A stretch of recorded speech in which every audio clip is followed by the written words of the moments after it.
Hi there. I wanted to talk about the first issue of NYX from Dynamite Entertainment. This is a book I wasn't necessarily going to pick up, it just came on as a suggestion, but I saw that Christos Gage was writing it and I enjoy his work. NYX is a character who's most recently been seen in the Sacred 7 series that I gave up on, to be honest, after the first half. If it comes out as a full collection of 12 issues, I might give it another go, but it just didn't ring true with me. But this is a really good book. We'll have a little flick through it, the first issue, and just a little talk about the story, and see where we are. Okay, so you've got the first issue of NYX. I say you've got great artwork on the covers. This one in particular I really like. Dynamite always does a great job with their covers. Okay, so the story you find NYX is in Gainesville. She's sort of withered and weak. She's looking for someone to touch this stick so she can power herself up, stealing their life energy. These guys don't want to play ball, so she has to transform to her demon, god half, whatever you want to call it, because she's half god, half person. She toasts some of these guys, but she says, look, I need some of them to be left alive because I've actually got to steal their energy. Unfortunately, during this action scene, the guy she's got her eye on dies, and she's not able to do that, so she's still left weak. Then a corrupt policeman comes along and she steals his energy, gets all powered up and zips off.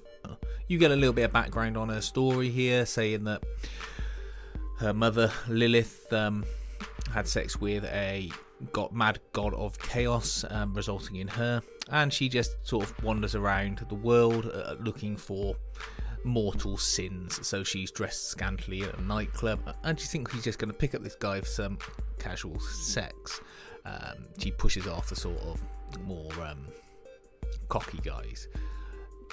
You get some adult scenes, let's say, but you find that this guy's got a family, as in a little daughter. He hasn't got a partner, she's left him, and he says to NYX, look, don't go, stay, I like you, he's a decent guy. And she thinks, do you know what, I'll give it a go. And you see her getting on with the family. She finds some peace, time passes as they're properly going out, and then all of a sudden her day's ruined by demons coming, saying that since her father has deteriorated, demons are making a play for his position. This puts the family at risk. You're like, what the F is going on here? And she has to deal with these demons. I'm not going to go any further because I won't spoil the very end of the first issue, but suffice to say, this is a book that has a really well told story. The amount of storytelling and character development they get done in such a short space of time is fantastic. I was really surprised by this book and I really enjoyed reading it. The art is great. It's nice and clear. That's the kind of artwork I enjoy. There's a carefully placed bottle just there, and I'm interested to see where this story goes. Whether it's a limited edition series, that's fine. It might just be 5 issues, 6 issues long. I'm happy with that if it keeps up the quality of this story. But I would say check it out if you like the Dynamite books and you're interested in the character after reading about her in other stories. To me, she was someone I had very little interest in, but this story has now made me more interested, as it shows what do these sort of superhumans do when they realise they might just actually like a normal life. Okay, so that was the story. I say it was mature. It felt like a grown-up book.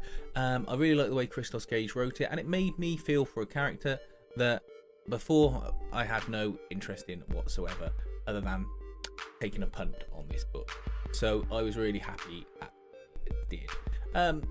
I think I'm going to wait though until a few more issues come out, and then maybe buy them as either back issues or as a trade before I invest any further in this, just to keep costs down and to see where it goes.